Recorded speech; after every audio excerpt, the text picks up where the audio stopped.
Hello, it's Aussie Dollarman here, and welcome to another episode of the Forex Form Guide, where we take a look at the major currency pairs through the lens of WD Gann analysis. If you're new to the channel, welcome, it's great to have you here. I've put together a playlist for you to start with, and if you find value in this or any of my videos, I'd really appreciate it if you could just leave me a like and a comment, and if you'd like to keep up to date with my upcoming videos, you can click on the subscribe button and turn notifications on.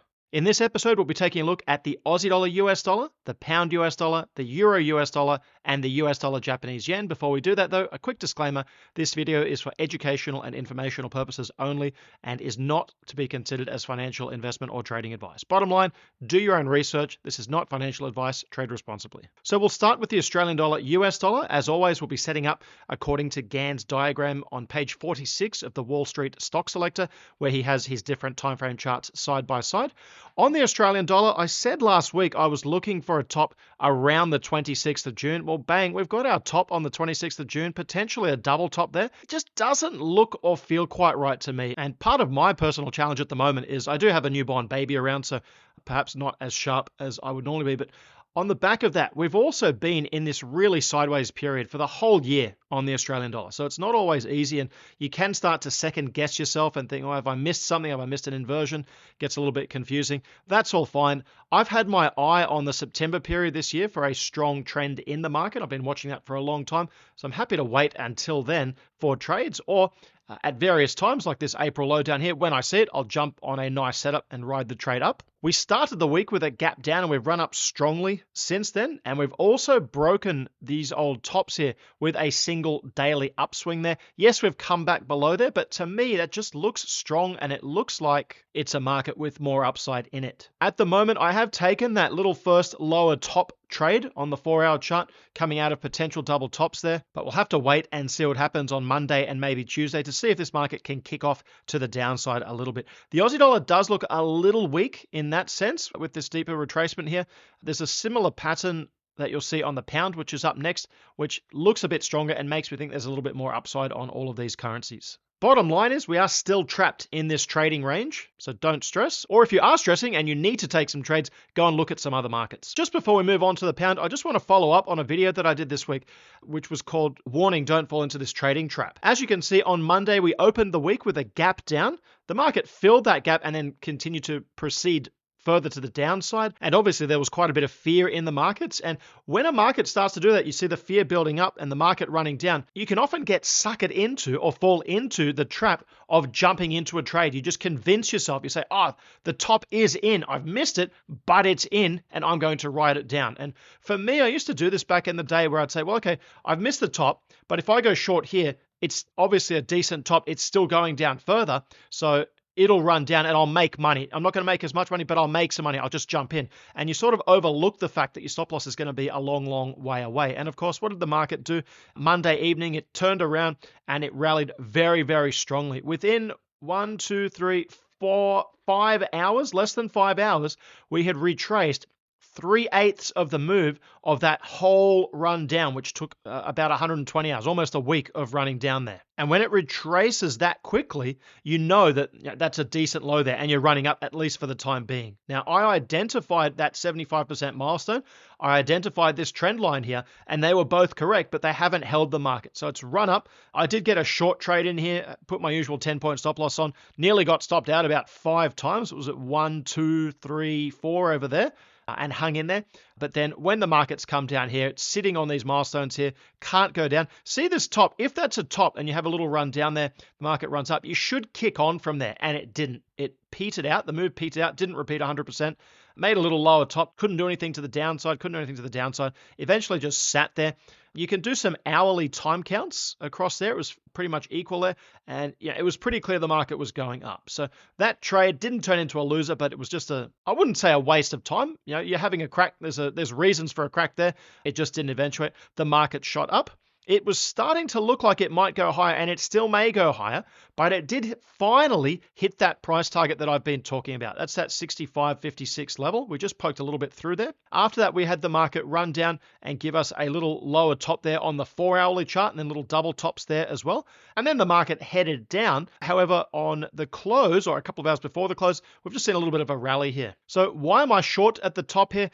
Firstly, I had the time pressure date. I nominated that in last week's video. I said June 26th for a top, and we had that come in on the 26th of June. Technically, it's on the 27th of June in the early hours of the morning, but because Forex is a 24-hour market and it runs from, say, 7 a.m. till 7 a.m. the next day here at Sydney time, that price action falls on the bar of the 26th. So technically, the daily charts will show the 26th of June as a top there. So I'm happy with the time. I'm happy with the price. I'm happy with the setup there. It just doesn't feel like it wants to go down. And if you move on to this split screen over here, when in doubt, I love looking at the daily and the 4-hourly chart side by side. Look at that daily chart. It's all one swing up. I know it was all one swing down, but now we've got a bigger swing to the upside there. Yes, on the 4-hourly chart, we've got a run up, pullback, and then a weaker run up there, failing about 50% of that last run up. And you've got a double top there and a false break, lower top, we're below there. Technically, it ticks all the boxes, but it just doesn't feel right. As I said, maybe it's because I'm a little bit down on sleep. Maybe it's because we're in a sideways market still, and we've been in a sideways market so long, it's starting to warp my judgment. But regardless, I'm in a short trade. I'll see what happens on Monday. I haven't moved my stop loss down at this point here, so it's just sitting above those tops there. It's a 20-point risk, just over 20-point risk on that bar there. Not the end of the world. If the market is going to run down, well, every 100 ticks that it runs down is a 5-to-1 reward to risk ratio on that trade.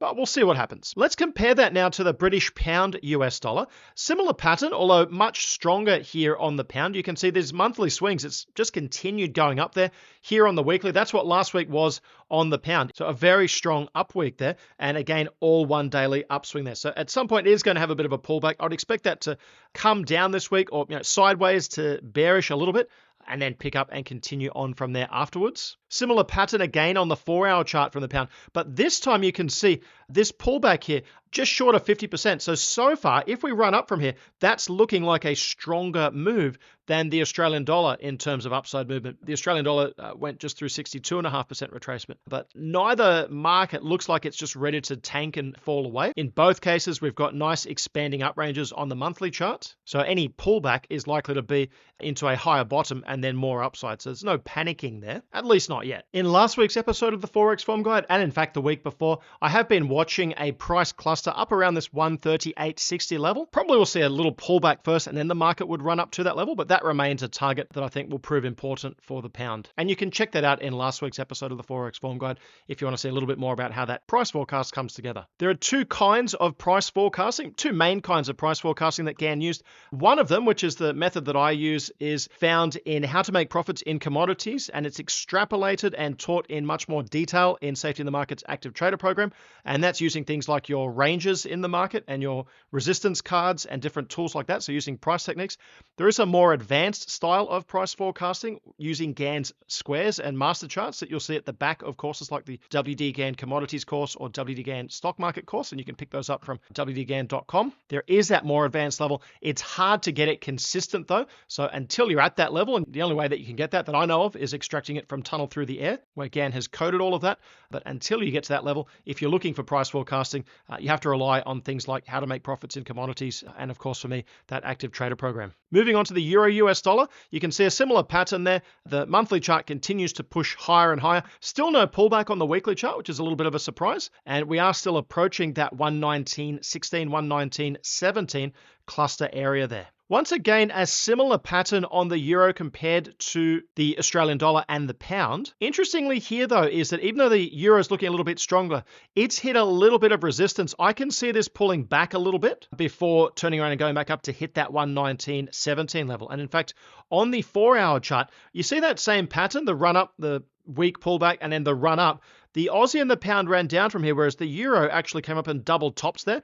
That's a little bit more of a stronger signal on the euro that we may be seeing a little bit of downside momentum this week. Again, though, as I said on the Aussie, it's not looking like it wants to collapse yet, and that's fine. I'm not looking for a big pullback until September. The only question will be, do we get some nice long trades to trade the run up into September, and then obviously the opportunity to turn around and trade short out of September. But we'll talk more about that as we approach it. Final currency is the US dollar, Japanese yen. Interestingly, it's put on a little lower top, or it's setting up, I should say, for a lower top. It hasn't confirmed yet by breaking last week's low, but we've had a little run up here, a strong down bar on Friday, an up bar on Friday, but a strong downward trend there. You can see on the daily chart, it's basically opened on Monday and then spent the rest of the week running down. If we start down on Monday, it wouldn't surprise me to see that continue to the downside, and maybe we finally break these lows here that I've been talking about, these 3 lows over here. If that's the case, obviously some key milestones there around just through that 37.5 if it's a false break, but more likely down around that 62 or 75% milestone. Interesting as well, if we take that last range down and we run those numbers from the lower top here, and we look at percentages of ranges. Gann tells us to look at percentages of highs, lows, and ranges. He tells us that every top and bottom can be worked out mathematically, that there is nothing in the universe but mathematical points of force. Have a look how supposedly random markets are reacting between 50% of that last range and 75% of that last range. These last 2 weeks, that's where we've been banging around in there, between those milestones there. So if we break to the upside there, I'd say we're going to that trend line. If we break through that 75% milestone, I'd say we're going to clean out those lows there, and at least 125, if not 116, as a price target on the US dollar yen. Not much to talk about in terms of the economic calendar this week. Tuesday evening, Sydney time, you've got the Bank of England and Bank of Japan governors speaking, and the Fed chair speaking as well. And then at midnight, a little bit of manufacturing and job openings data in the US. 10:15 p.m. on Wednesday, you've got the non-farm employment change. And then on Thursday evening, you've got hourly earnings, non-farm employment, and unemployment rate in the US. Other than that, not much for the whole week. A little bit of a quiet one there. However, that doesn't mean it's going to be a quiet week on the markets. There's plenty going on in the world and in the economy right now. It doesn't take much for the market to get a wriggle on. All right, so just a quick reminder, if you're not already doing so, I would encourage you to read Gann's book, The Tunnel Through the Air. I've got it recorded in an audiobook format for you on the channel. The more time I spend in this field, the more research I do, the more I realize that there actually is in this book, and it's something that is a long-term project. If you are a Gann trader and you want to go all the way with this stuff, that's a book that you do have to read and decode over time. It won't happen overnight, but it will happen slowly over a long period of time. So why not start now and get into listening? Gann said to read this book 3 times. I think it's safe to say, and feel free to disagree with me in the comments, but I think it's safe to say it's going to take more than 3 readings. I think he's talking symbolically there rather than practically. But to read Tunnel Through the Air 3 times and then read the Bible 3 times if you want to understand all this cycle work. That's all for this video. Again, if you're new here, welcome. There's some videos that I've prepared for you. And if you did find value in this video, I'd really appreciate it if you can just find it within your heart to click the like button and to leave me a comment. It does help me to grow the channel and to push it out to more people. And in addition to offering help or attempting to offer help, another thing that I would like to do with this channel is spread knowledge of Gann's teachings and of Gann the man, because I believe that he was a genius and I believe that his work has the potential to help so many people and to help the world as well. Thanks for watching. I'll be back next Sunday with the Forex Form Guide at 7 p.m. Sydney time. Until then, I wish you all the best with your trading. Have a fantastic week, and bye for now.